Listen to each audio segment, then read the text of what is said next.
नमस्कार साथियों, आपका हार्दिक स्वागत है फिर से एक नए वीडियो में। अगर आपके कार्यालय में, आपके ऑफिस में, आपके विद्यालय में किसी नए कार्मिक ने कार्य ग्रहण किया है तो उसकी एम्प्लॉय आईडी आईएफएमएस 3.0 से किस प्रकार से बनाएं, कौन कौन से डॉक्यूमेंट आपको कलेक्ट करने हैं और किन किन बातों का आपको ध्यान रखना है, आज इस कंप्लीट प्रोसेस की बात इस वीडियो में हम करने वाले हैं। इसके लिए आप जो डीडीओ महोदय होंगे वो अपनी एसएसओ आईडी पासवर्ड के जरिए आईएफएमएस 3.0 पे लॉगिन करेंगे, जिसका इंटरफेस कुछ इस प्रकार से आपको दिखाई देगा। इस इंटरफेस पर आपको एक्सेस वर्क प्लेस पे क्लिक करना है। एक्सेस वर्क प्लेस पे आप जैसे ही क्लिक करेंगे तो योर डेस्क एंड रोल आपको दिखाई देंगे। इसमें आपको उस डेस्क को सिलेक्ट करना है जिस डेस्क में आपकी एचओ रोल है। उस डेस्क को सिलेक्ट करके एचओ रोल पर आपको क्लिक करना है। ध्यान देना है, एम्प्लॉय आईडी क्रिएशन के लिए आपको एचओ रोल में ही जाना है। एचओ रोल पे आप जैसे ही क्लिक करेंगे डिसबर्समेंट इंजन पे आपको क्लिक करना है और डिसबर्समेंट इंजन में आपको एम्प्लॉय मैनेजमेंट में जाना है। एम्प्लॉय मैनेजमेंट पे आप जैसे ही क्लिक करेंगे तो एम्प्लॉय मैनेजमेंट का पेज आपके सामने ओपन होगा, जिसका इंटरफेस कुछ इस प्रकार से आपको दिखाई देगा। यहाँ राइट हैंड साइड में आप देखेंगे अप्रूवर आपका सेलेक्ट होगा। अप्रूवर सेलेक्ट होने के साथ सबसे इंपॉर्टेंट काम जो एम्प्लॉय आईडी क्रिएशन में समस्या देता है कि आपका वर्क फ्लो कॉन्फ़िगरेशन सही नहीं होता है और एम्प्लॉय आईडी की रिक्वेस्ट कहीं भी चली जाती है, कई बार आपको नहीं दिखाई देती है। तो सबसे पहला काम आपको वर्क फ्लो कॉन्फ़िगरेशन करना होता है। तो लेफ्ट हैंड साइड में ऑप्शन आपको मिलेगा वर्क फ्लो कॉन्फ़िगरेशन। इसके ड्रॉप डाउन पे आप क्लिक करेंगे। इसके ड्रॉप डाउन पे आप क्लिक करेंगे तो प्रोसेस टास्क असाइनमेंट ऑप्शन आपको दिखाई देगा, आपको इस पर क्लिक करना है। इस पर आप जैसे ही क्लिक करेंगे तो प्रोसेस लिस्ट आपको दिखाई देगी। इसके ड्रॉप डाउन पे आप क्लिक करेंगे और इसमें नीचे नीचे आप जाएंगे तो आपको मिलेगा एम्प्लॉय रजिस्ट्रेशन। इस ऑप्शन पे आपको क्लिक करना है। इस पर आप जैसे ही क्लिक करेंगे तो यहाँ आपको देखना है आपके लेवल फर्स्ट में ऑफिस में मेकर, चेकर, अप्रूवर ये तीनों रोल असाइन होने चाहिए तथा यहाँ दूसरे लेवल पर जो एचओडी हैं उसमें आपको अप्रूवर असाइन होना चाहिए। जैसे इस केस में यहाँ पे ये अनअसाइन आपको दिखाई दे रहा है। सबसे पहली बात तो मेकर, चेकर, अप्रूवर में जो असाइन आप करेंगे वो किनको करेंगे मैं यहाँ आपको बता देता हूँ। स्क्रॉल करके नीचे आऊँगा। यहाँ मेकर, चेकर, अप्रूवर में ध्यान देना है आपको। मेकर में चाहे भले ही आप किसी को ही मेकर बना रहे हैं या डीडीओ को ही आप मेकर, चेकर, अप्रूवर बना रहे हैं तो आपको एचओ रोल ही सिलेक्ट करना है। ध्यान देना है, जिसको मेकर, चेकर आप सिलेक्ट करेंगे तो मेकर, चेकर भले ही आप किसी को कर लें परंतु अप्रूवर में आपको एचओ ही सिलेक्ट करना है। ज़्यादातर केस में जो डीडीओ होते हैं वही एचओ होते हैं और एचओ रोल में ही यहाँ जैसे डीडीओ भी आपको दिखाई दे रहा है तो डीडीओ को मेकर, चेकर, अप्रूवर आपको नहीं बनाना है। एम्प्लॉय डेजिग्नेशन में आपका एचओ होना चाहिए। जैसे मेकर में यहाँ एचओ, चेकर में भी एचओ और अप्रूवर में भी एचओ। यहाँ पे ये तीनों आपको दिखाई दे रहे हैं। इसमें आप ऐसा भी कर सकते हैं कि मेकर और चेकर आप किसी एलडीसी, यूडीसी या फिर चेकर किसी को डबल एओ को बना सकते हैं, परंतु अप्रूवर रोल में ध्यान देना है एम्प्लॉय डेजिग्नेशन में अप्रूवर रोल में एचओ ही होना चाहिए। जब आपके ये कंप्लीट रहेगा, ये वर्क फ्लो यहाँ पे आपका सही रहेगा तो अब आपको यहाँ पे ध्यान देना है लेवल 2 में एचओडी में अप्रूवर में आपको जो अनअसाइन दिखाई दे रहा है इस अनअसाइंड पे क्लिक करना है। इस पे आप जैसे ही क्लिक करेंगे तो अपने डिपार्टमेंट के अकॉर्डिंग जो आपके यहाँ डिपार्टमेंट में वित्तीय सलाहकार होंगे उनकी आपको जांच करना है कि आपके डिपार्टमेंट के अकॉर्डिंग जो अभी वर्तमान वित्तीय सलाहकार कौन है उनको ही आपको चूज करना है। जैसे मैं यहाँ पे बात कर रहा हूँ एजुकेशन डिपार्टमेंट की, अभी ज्योतिबाला व्यास एचओडी हैं, उनको आपको यहाँ पे असाइन करना है। कई लोग पुराने जैसे यहाँ पे अगर असाइन हो रहे हैं तो उनको आपको यहाँ पे इनएक्टिव करके यहाँ पे दोबारा से उनको असाइन करना है। जैसे मैं इनको असाइन करूँगा, असाइन पे जैसे आप क्लिक करेंगे तो यहाँ एक कन्फर्म आपको दिखाई देगा। यस ऑप्शन पे आप क्लिक करेंगे तो ये इस प्रकार से टास्क असाइनमेंट सक्सेसफुली आपको दिखाई देगा।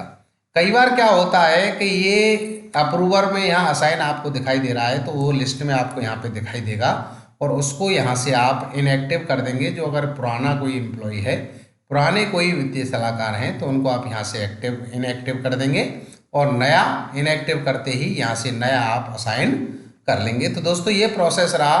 वर्क फ्लो आपको किस प्रकार से करना है। वर्क फ्लो करने के बाद अब आपको सबसे इम्पोर्टेंट काम है कि जिसको मेकर आपने बनाया है, अगर आपने किसी एलडीसी, यूडीसी, डबल एओ या आपके वित्त के अकाउंटेंट वगैरह को आपने मेकर चेकर आपको बनाया है तो उनकी आईडी से ही आपको एम्प्लॉय रिक्वेस्ट क्रिएट करनी है। मेरे केस में मैंने यहाँ जो डीडीओ हैं उनको ही मेकर चेकर अप्रूवर बनाया है उनकी एचओ रोल में। तो यहाँ पे मैं राइट हैंड साइड में मेकर सेलेक्ट करूँगा। मेकर सेलेक्ट करने के साथ ये पेज मेकर रोल में ओपन होगा और मेकर रोल में ओपन होते ही लेफ्ट हैंड साइड में ऑप्शन दिखाई देगा एम्प्लॉय मैनेजमेंट का। आपको इस पर क्लिक करना है। इस पर आप जैसे ही क्लिक करेंगे तो एम्प्लॉय रजिस्ट्रेशन किट और दूसरा ऑप्शन मिलेगा एम्प्लॉय रजिस्ट्रेशन का, आपको इस पर क्लिक करना है। इस पर आप जैसे ही क्लिक करेंगे तो choose your kind of registration आपको करना है। हम बात कर रहे हैं नए एम्प्लॉय की, तो नए एम्प्लॉय के लिए पहला ऑप्शन आपको दिखाई देता है रजिस्टर अ न्यू एम्प्लॉय। इसके स्क्रॉल करके आप नीचे आएंगे तो यहाँ रजिस्टर का ऑप्शन आपको दिखाई देगा। रजिस्टर ऑप्शन पे आप क्लिक करेंगे। इसमें आपको सेलेक्ट सर्विस उस एम्प्लॉय की डेजिग्नेशन और डिपार्टमेंट के अकॉर्डिंग आपको सेलेक्ट करनी है। आपके उसकी सर्विस कैटेगरी क्या है वो आपको सेलेक्ट करना है। इसमें सर्विस कैटेगरीज आपको मिलेंगी all India service, central government service, contractual, class 4, Indian air force, subordinate, state service. इसमें कंप्लीट सर्विस आपको यहाँ पे दिखाई देंगी। आपके उस पद के अकॉर्डिंग उसकी सर्विस कैटेगरी आप यहाँ पे सेलेक्ट कर लेंगे और जो पद के अकॉर्डिंग सर्विस कैटेगरी आप सेलेक्ट करेंगे उसके अकॉर्डिंग ही सब सर्विस कैटेगरी आपको सेलेक्ट करनी है। सब सर्विस कैटेगरी आप सेलेक्ट करेंगे, उसके बाद प्रोसीड बटन पे क्लिक करेंगे। प्रोसीड बटन पे आप जैसे ही क्लिक करेंगे तो एम्प्लॉय रजिस्ट्रेशन का पेज आपके सामने ओपन होगा। यहाँ पे आपको 6 स्टेप में काम करना है। सबसे पहला स्टेप पर्सनल डिटेल का है, दूसरा एम्प्लॉय की सर्विस डिटेल का है, तीसरा एड्रेस का है और चौथा फैमिली डिटेल्स एंड नॉमिनी का है, पांचवा बैंक डिटेल का है और छठवां पे एंटाइटलमेंट का है। अब यहाँ पे सबसे पहले हम बात करें पर्सनल डिटेल की, तो पर्सनल डिटेल में आपको देखना है सबसे पहले आपको एम्प्लॉय का फोटोग्राफ अपलोड करना है जेपीईजी फॉर्मेट में, जो कि जिसकी मैक्सिमम साइज 500 KB से ज़्यादा नहीं होनी चाहिए, 500 KB से कम होना चाहिए। ऐसा फोटो आपको एम्प्लॉय का यहाँ पे अपलोड करना है। अपलोड के लिए अपलोड बटन पे क्लिक करेंगे। अपलोड बटन पे आप जैसे ही क्लिक करेंगे तो आपने जहाँ भी फोटो को सेव कर रखा है वहाँ से उस फोटो को आप चूज करेंगे। फोटो को चूज करने के बाद आप उस फोटो को सेलेक्ट कर लेंगे और सेलेक्ट करने के बाद यहाँ ओपन बटन पर क्लिक करेंगे। फोटो चूज करके जैसे ही आप ओपन बटन पर क्लिक करेंगे तो ये फोटो आपका अपलोडेड सक्सेसफुली आपको दिखाई देगा। ओके बटन पर क्लिक कर देंगे। सबसे पहला काम है आपको फोटो अपलोड करना। ध्यान दें फोटो जेपीईजी फॉर्मेट में ही होना चाहिए। अब अगला जो काम है उसमें आपको स्क्रॉल करके नीचे आना है और यहाँ पे आप देखेंगे इस राजस्थान डोमिसाइल, अगर आप राजस्थान के मूल निवासी हैं तो यस आपको सेलेक्ट करना है और राजस्थान के नहीं है तो आपको नो चूज करना है। तो इसमें आपके जन आधार का जो मामला है वो हट जाएगा और अगर आप राजस्थान के निवासी हैं तो आपको जन आधार में यहाँ स्टार मार्क दिखाई देगा। आपको यहाँ पे अपनी जन आधार आईडी यहाँ पे डालनी है। जो भी आपकी जन आधार आईडी है वो आप यहाँ पे इंटर करेंगे। जन आधार आईडी जैसे आप यहाँ पे इंटर करेंगे तो यहाँ मेंबर आईडी के ड्रॉप डाउन पे आप क्लिक करेंगे तो जो जन आधार में मेंबर होंगे वो आपको यहाँ पे दिखाई देंगे और उसमें से इस एम्प्लॉय का नाम आपको यहाँ पे सेलेक्ट कर लेना है। एम्प्लॉय का नाम आप जैसे ही सिलेक्ट करेंगे तो यहाँ फर्स्ट नेम में उनका नाम आपको दिखाई देगा। फर्स्ट नेम में ही आपको कंप्लीट नाम दिखाई देगा। तो ध्यान देना है इसमें आपको सिर्फ फर्स्ट नेम ही छोड़ना है। यहाँ पे कंप्लीट नाम आपको दिखाई दे रहा है, इसमें आपको फर्स्ट नेम छोड़ना है। उसके बाद आपको यहाँ पे मिडिल नेम लिखना है और उसके बाद यहाँ पे आपको जो लास्ट नेम है वो आपको यहाँ पे लिखना है। लास्ट नेम लिखने के बाद यहाँ पे आपको जेंडर सेलेक्ट इसमें दिखाई दे जाएगा क्योंकि जन आधार से लिया है। डेट ऑफ बर्थ आपको सिलेक्ट यहाँ पे दिखाई देगी। अगर डेट ऑफ बर्थ आपको यहाँ पे गलत आती है, जन आधार में अगर आपकी डेट ऑफ बर्थ गलत है तो यहाँ आपको ध्यान देना है, आपको इस डेट ऑफ बर्थ को सही कर लेना है। जो डेट ऑफ बर्थ आपकी 10th की मार्कशीट में है उस डेट ऑफ बर्थ को आपको यहाँ पे सिलेक्ट कर लेना है। ये एडिटेबल है। सेलेक्ट करने के बाद date of birth in words आपको यहाँ पे दिखाई देगी। उसके बाद हाइट इन सेंटीमीटर आप यहाँ पे लिखेंगे।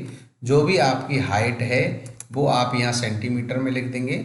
उसके बाद आपका जो भी ब्लड ग्रुप है वो ब्लड ग्रुप आप यहाँ से सिलेक्ट करेंगे और आइडेंटिफिकेशन मार्क में आप अपना कोई भी आइडेंटिफिकेशन मार्क जो बॉडी पे आपके हो वो आप यहाँ पे लिख देंगे।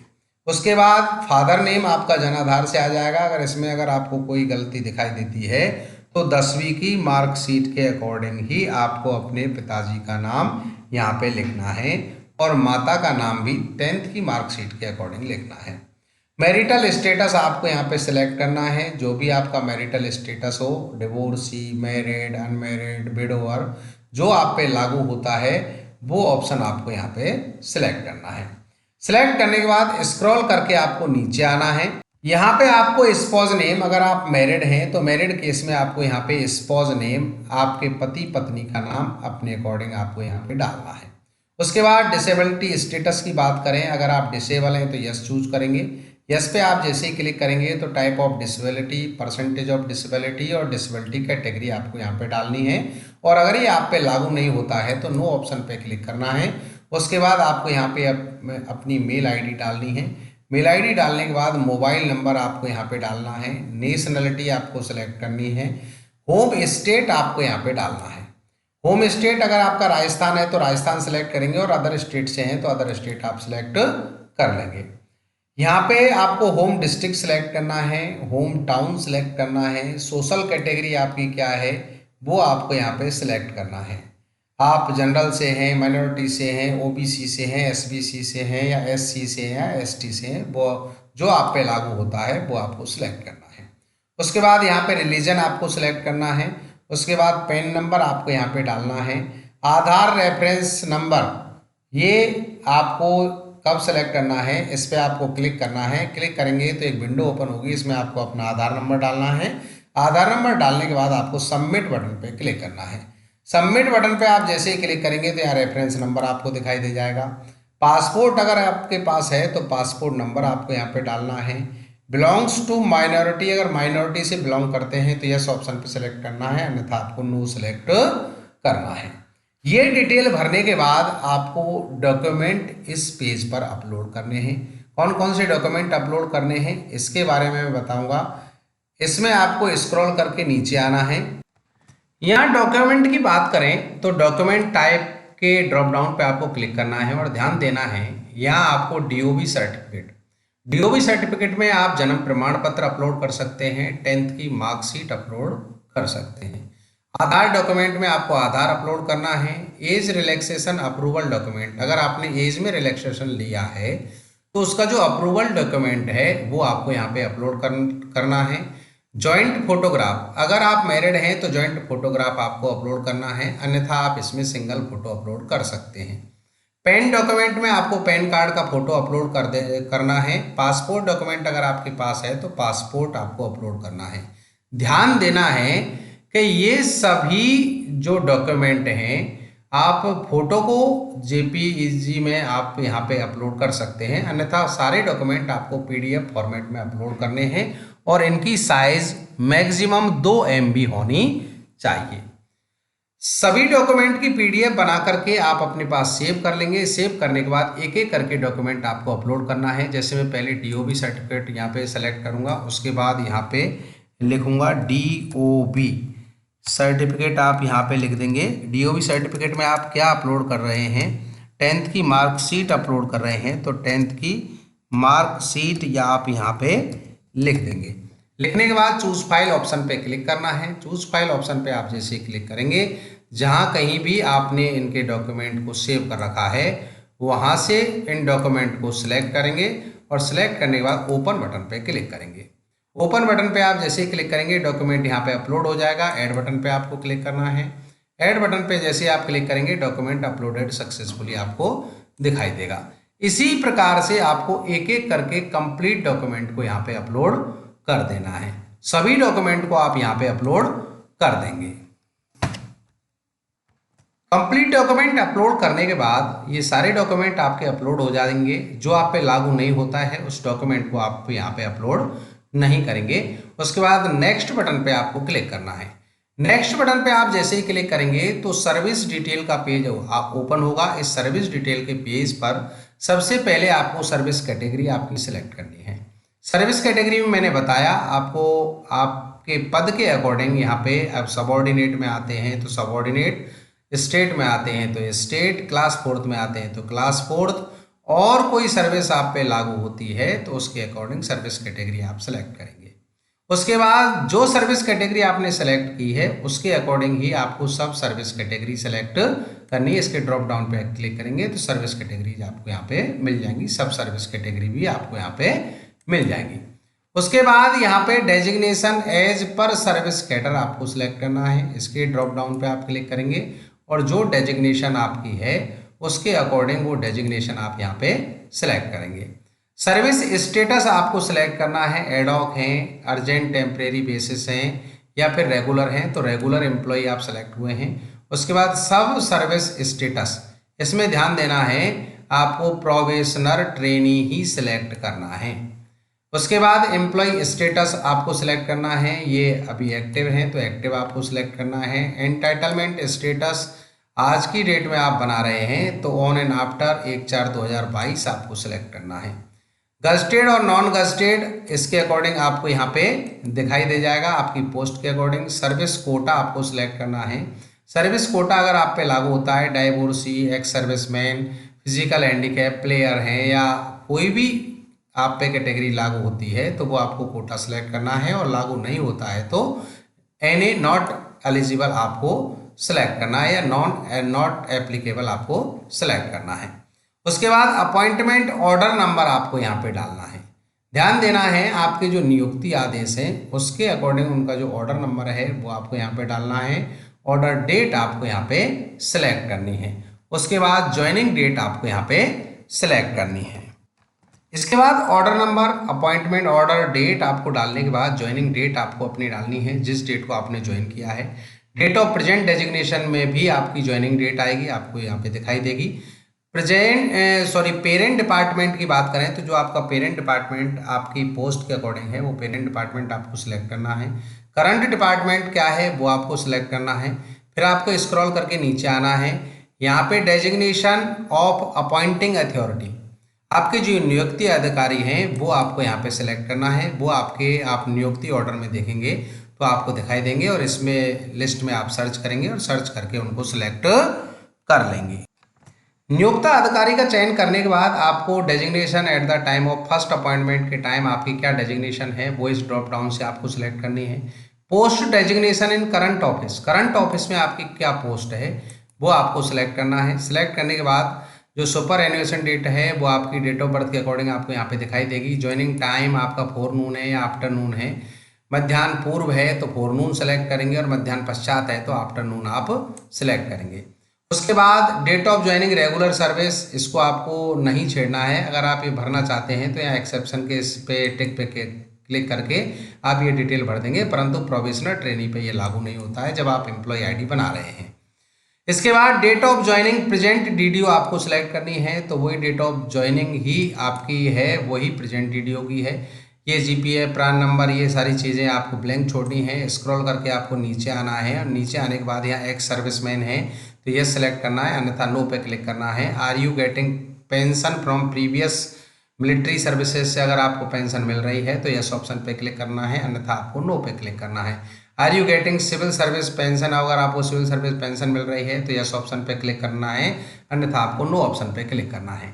अब आपको यहाँ पे भी डॉक्यूमेंट अपलोड करने हैं तो डॉक्यूमेंट अपलोड के लिए डॉक्यूमेंट टाइप्स के ड्रॉप डाउन पे आप क्लिक करेंगे तो 3 डॉक्यूमेंट आपको यहाँ पे दिखाई देंगे। Appointment letter, next confirmation order, next joining application. तो आप पे लागू होते हैं एम्प्लॉय आईडी क्रिएट करने के लिए अपॉइंटमेंट लेटर, जो आपका नियुक्ति का जो आदेश है वो, और ज्वाइनिंग एप्लीकेशन जो आपने वहाँ लिख कर दी थी और उस पर जो आपके कार्यालय अध्यक्ष ने टिप्पणी की है, या फिर आप इसमें कार्यग्रहण रिपोर्ट भी अपलोड कर सकते हैं।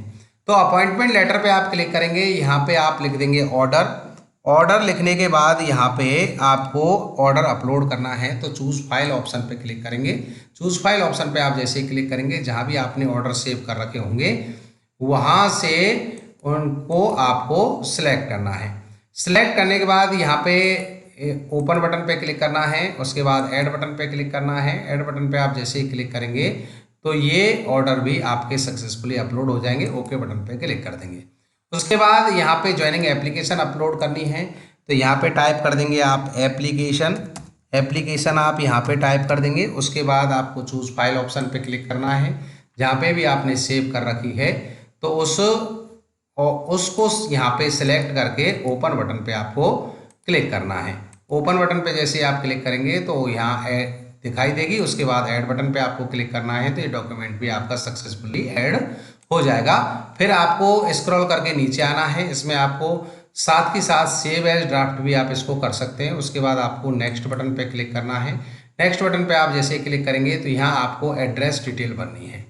परमानेंट एड्रेस में आपका स्टेट, डिस्ट्रिक्ट, आप रूरल से हैं या अर्बन से हैं वो आपको सिलेक्ट करना है। रूरल एरिया से आप सिलेक्ट करेंगे तो यहाँ आपको block, panchayat, village, house number, pin code आपको यहाँ पे डालना है। उसके बाद अगर आप अर्बन से हैं तो आपको यहाँ पे म्यूनसिपल सेलेक्ट करना है, वार्ड सेलेक्ट करना है, हाउस नंबर सेलेक्ट करना है, पिन कोड आपको सिलेक्ट करना है। और अगर करंट एड्रेस जो है, अगर आपका परमानेंट एड्रेस के अकॉर्डिंग ही है तो सेम एज परमानेंट एड्रेस पे आप क्लिक कर देंगे तो ये सेम यहाँ पे सिलेक्ट हो जाएगा। और अगर आपका करंट एड्रेस अलग है तो आपको मैनुअली इसमें सेलेक्ट कर लेना है। एड्रेस कंप्लीट सिलेक्ट करने के बाद आपको सेव एज ड्राफ्ट करना चाहते हैं तो सेव एज ड्राफ्ट कर लेंगे, अन्यथा आपको नेक्स्ट बटन पे क्लिक करना है। नेक्स्ट बटन पे आप जैसे ही क्लिक करेंगे तो इम्पोर्टेंट डिटेल, फैमिली डिटेल्स आपको यहाँ पे भरनी है। अगर आप सिंगल हैं तो माता पिता की डिटेल्स आप भर सकते हैं। मैरिड हैं तो आपको अपनी पत्नी और बच्चों की और माता पिता की डिटेल्स आपको यहाँ पे भरनी है। आप जन आधार से भी यहाँ पे फैमिली डिटेल भर सकते हैं। आपको जन आधार नंबर आप यहाँ पे डालेंगे तो आपकी फैमिली डिटेल आप यहाँ से चूज कर पाएंगे। जन आधार आईडी जैसे ही आप यहाँ पे डालेंगे तो आपको मेंबर आईडी सेलेक्ट करनी है। इसमें आपको पिता हैं उनकी डिटेल आप सेलेक्ट करेंगे। रिलेशनशिप क्या है वो आपको इसमें सेलेक्ट करना है। उनकी सारी डिटेल, जेंडर, नेम उनका आ जाएगा जन आधार से। मैरिटल स्टेटस आपको उनका सेलेक्ट करना है। उसके बाद फिजिकली डिसेबल्ड वाली डिटेल आपको सिलेक्ट करनी है। एम्प्लॉय हैं तो यस पे सेलेक्ट करना है। डिपेंडेंट आप पे हैं तो आपको यस पे क्लिक करना है, अन्यथा आपको नो पे क्लिक करना है। उसके बाद ऐड बटन पे आपको क्लिक करना है। ऐड बटन पे आप जैसे ही क्लिक करेंगे तो एक डिटेल आपकी यहाँ पे ऐड हो जाएगी। इसी प्रकार आपको अपने परिवार की एक एक करके कंप्लीट डिटेल आपको यहाँ पे ऐड कर लेनी है। डिटेल ऐड करने के बाद आपको स्क्रॉल करके नीचे आना है, और स्क्रॉल करके जैसे आप नीचे आएंगे यहाँ पे आपको नॉमिनी डिटेल ऐड करनी है। तो ऐड डिटेल्स में यहाँ पे स्कीम आपको सिलेक्ट करनी है। स्कीम में arrear, commutation, general provident fund, gratuity और ग्रुप इंश्योरेंस, इनमें से आपको ये सबसे पहले कम्यूटेशन आपको सिलेक्ट करना है। जिसको भी आप अपना नॉमिनी बनाना चाहते हैं वो नाम आप सेलेक्ट करेंगे।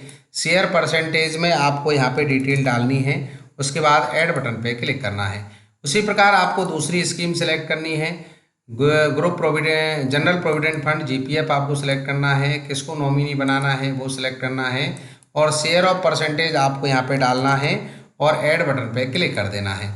उसी प्रकार फिर आपको स्क्रॉल करके नीचे आना है और यहाँ पे आपको फिर स्कीम सेलेक्ट करनी है ग्रुप इंश्योरेंस, और इसमें नॉमिनी आपको सेलेक्ट करना है। उसके बाद यहाँ पे शेयर परसेंटेज आपको यहाँ पे डालना है और ऐड बटन पे क्लिक कर देना है। एक एक करके सभी स्कीम में आप अपना नॉमिनी सेलेक्ट कर लेंगे। नॉमिनी यहाँ पे जब आपका सेलेक्ट हो जाएगा तो फिर आपको यहाँ पे इस सेव एज ड्राफ्ट भी आप कर सकते हैं, और इसमें आपको नेक्स्ट बटन पे भी आप क्लिक करेंगे। नेक्स्ट बटन पे आप जैसे ही क्लिक करेंगे तो आपकी जो बैंक डिटेल्स हैं वो आपको यहाँ पे दिखाई देंगी। यहाँ आपको बैंक डिटेल भरनी है। ध्यान देना है, आपको ये टिक तब दिखाई देंगे जब आप साथ ही साथ इनको सेव एज ड्राफ्ट करते हुए आएंगे। सेव एज ड्राफ्ट इनको साथ के साथ आपको करते रहना है, तब आपको ये चेक बॉक्स पे यहाँ पे ये ग्रीन टिक आपको दिखाई देंगे। अब आपको यहाँ पे बैंक डिटेल भरनी है। बैंक डिटेल में सबसे पहले आपको आईएफएससी कोड डालना है। आईएफएससी कोड जैसे ही आप डालेंगे तो बैंक नेम, ब्रांच नेम आपको यहाँ पे IFSC कोड से दिखाई दे जाएगा। उसके बाद आपको बैंक अकाउंट नंबर यहाँ पे डालना है, कन्फर्म बैंक अकाउंट नंबर आपको यहाँ पे डालना है। यहाँ पे फिर आपको डॉक्यूमेंट टाइप्स पे क्लिक करना है। इसमें से बैंक पासबुक भी अपलोड कर सकते हैं, कैंसिल चेक भी आप अपलोड कर सकते हैं। जो आप यहाँ पे सिलेक्ट करेंगे वही आप यहाँ पे अपलोड कर देंगे। तो ये डिटेल आपको कंप्लीट आपको यहाँ पे भर ले। बैंक डिटेल भरने के बाद यहाँ पे बैंक पासबुक आप अपलोड करेंगे या कैंसिल चेक जो भी आप अपलोड करेंगे वही आप यहाँ डिस्क्रिप्शन में लिखेंगे। चूज फाइल पे आप क्लिक करेंगे। जहाँ भी आपने बैंक पासबुक को सेव कर रखा है वहाँ से उसको आप चूज करेंगे। चूज करने के बाद ओपन बटन पे आप क्लिक करेंगे, ऐड बटन पे आप क्लिक करेंगे तो आपकी bank passbook data uploaded successfully आपको दिखाई देगा। फिर उसके बाद सेव एज ड्राफ्ट पे आप क्लिक कर लें। साथ ही साथ सेव एज ड्राफ्ट पे आप क्लिक करते रहेंगे तो आपकी ये रिक्वेस्ट आईडी यहाँ पे कंप्लीट होती रहेगी। उसके बाद आपको नेक्स्ट बटन पे क्लिक करना है। नेक्स्ट बटन पे क्लिक करेंगे तो पे एंटाइटलमेंट डिटेल आपको दिखाई देंगी। पे कमीशन पे सबसे पहले आपको सिलेक्ट करना है। इसमें आपको फिक्स्ड सेलेक्ट करना है। फिक्स सेलेक्ट करने के बाद date of entry existing payment में आपको आपकी डेट ऑफ ज्वाइनिंग जो आपकी है वो आपको सिलेक्ट करना है। पे स्केल आपकी क्या है वो पे स्केल आपको यहाँ पे सिलेक्ट करनी है। आपकी फिक्स्ड पे के अकॉर्डिंग आपको यहाँ पे सिलेक्ट। यहाँ पे कमीशन में ध्यान देना है कि जो रेगुलर एम्प्लॉई हैं उनको आपको 7th पे कमीशन सेलेक्ट करना है और जो संविदा कर्मी हैं उनको आपको फिक्स्ड सेलेक्ट करना है। ये सिलेक्ट करने के बाद आप यहाँ पे date of present pay scale में भी आपकी ज्वाइनिंग डेट सेलेक्ट करेंगे। आपको उनकी बेसिक पे सिलेक्ट करनी है। DNS अलाउंस आप सेलेक्ट कर लें, भले ही कर लें, परंतु आप जो प्रोबेशन में होते हैं उनको ना तो HRA मिलता है ना DA मिलता है, वो आप यहाँ पे सिलेक्ट करेंगे। उसके बाद इस चेक बॉक्स पे टिक करेंगे। चेक बॉक्स पे टिक करने के बाद आपको सबमिट बटन पे क्लिक करना है। सबमिट बटन पे आप जैसे ही क्लिक करेंगे इन्फॉर्मेशन आपको दिखाई देगी। Are you want to submit, yes option पे आपको क्लिक करना है। यस ऑप्शन पे आप जैसे ही क्लिक करेंगे your request forwarded request ID आपको दिखाई देगी। ओके बटन पे आप क्लिक कर लेंगे। ओके बटन पे क्लिक करने के बाद आपकी मेकर आईडी से या मेकर रोल से आपकी जो रिक्वेस्ट है वो क्रिएट हो गई है और वो आपकी चेकर के पास चली गई है। अब आपको राइट हैंड साइड में यहाँ चेकर सेलेक्ट करना है। चेकर जैसे आप सेलेक्ट करेंगे तो ये पेज चेकर रोल में ओपन होगा और चेकर रोल में जैसे ही ओपन होगा तो आपकी रिक्वेस्ट आईडी ऊपर ही यहाँ पे आपको दिखाई देगी। अन्यथा आप ऑल रिक्वेस्ट में भी जाएंगे तो भी आपको ये दिखाई दे जाएगी। अब आपको इसकी रिक्वेस्ट आईडी पे क्लिक करना है। जनरली सभी को आपको चेक करना है। आपकी जो भी डिटेल है इन सबको आपको एक एक करके प्रत्येक इस पेज पर आपको इसको सिलेक्ट करना है। जनरली सिलेक्ट करते जाएंगे या देखते जाएंगे। देखने के बाद स्क्रॉल करके आप नीचे आएंगे तो यहाँ नेक्स्ट बटन पे क्लिक करेंगे। अगर सारी चीज़ें सही हैं और सारी चीज़ें सही हैं तो आपको स्क्रॉल करके नीचे आना है, नेक्स्ट बटन पे क्लिक करना है, फिर चेक करना है, फिर नेक्स्ट बटन पे क्लिक करना है। इसी प्रकार आपको नेक्स्ट बटन पे क्लिक करते हुए जाना है। नेक्स्ट बटन पे आप जैसे ही क्लिक करते हुए जाएंगे तो यहाँ आपको प्रत्येक पेज को इसी प्रकार से चेक करना है और लास्ट पेज तक आपको पहुँचना है। प्रत्येक पेज को चेक करते हुए लास्ट पेज तक आपको जाना है। नेक्स्ट बटन पे क्लिक करना है। जब कंप्लीट पेज लास्ट तक चेक हो जाएं तो पे एंटाइटलमेंट डिटेल वाले पेज पर आपको ऑप्शन दिखाई देंगे फॉरवर्ड एंड रिवर्ट। अगर कोई कमी है तो आप इसको रिवर्ट कर सकते हैं। चेकर लेवल से ही मेकर पे चला जाएगा और अगर सारी चीज़ें आपकी सही हैं तो आपको फॉरवर्ड पे क्लिक करना है। इन्फॉर्मेशन आपको दिखाई देगी are you sure want to forward, yes option पे आपको क्लिक करना है। यस पे आप जैसे ही क्लिक करेंगे रिक्वेस्ट आईडी आपकी यहाँ पे सक्सेसफुली फॉरवर्ड हो गई है। अब आपको अप्रूवल लेवल पे काम करना है। राइट हैंड साइड में चेकर की जगह आप अप्रूवर सेलेक्ट करेंगे। अप्रूवर सेलेक्ट करने के बाद ये पेज अप्रूवर रोल में ओपन होगा और अप्रूवर रोल में ही आपको ऊपर ही ये रिक्वेस्ट आपको दिखाई देगी। नहीं देती है तो आपको ऑल रिक्वेस्ट ऑप्शन पे क्लिक करना है और ये रिक्वेस्ट जो आपको दिखाई दे रही है इस रिक्वेस्ट के रिक्वेस्ट आईडी पर आपको क्लिक करना है। रिक्वेस्ट आईडी पे आप जैसे ही क्लिक करेंगे तो एम्प्लॉय रजिस्ट्रेशन की जो रिक्वेस्ट है वो कंप्लीट आपके सामने ओपन होगी। यहाँ भी जो चेकर लेवल पे आपने जिसको चेक किया था एक एक करके और नेक्स्ट बटन पे क्लिक किया था स्क्रॉल करके नीचे आ करके उसी प्रकार आपको एक एक करके इसको चेक करना है। जब ये कंप्लीट स्टेप आपके चेक हो जाएंगे लास्ट में उसी प्रकार से आपको यहाँ पे एंटाइटलमेंट वाले पेज पर चेक करते हुए नेक्स्ट करते हुए आपको पहुँच जाना है। पे एंटाइटलमेंट डिटेल्स वाला जो पेज है यहाँ पे आपको 3 ऑप्शन मिलते हैं अप्रूव, रिवर्ट और रिजेक्ट। अगर कहीं कोई कमी है तो आप इसको परमानेंट रिजेक्ट भी कर सकते हैं। अगर कोई कमी है उसको आपको सुधारा जा सकता है। तो रिवर्ट करके आप इसे चेकर लेवल पे भेज सकते हैं और सारी चीज़ें सही हैं तो आपको अप्रूव ऑप्शन पे क्लिक करना है।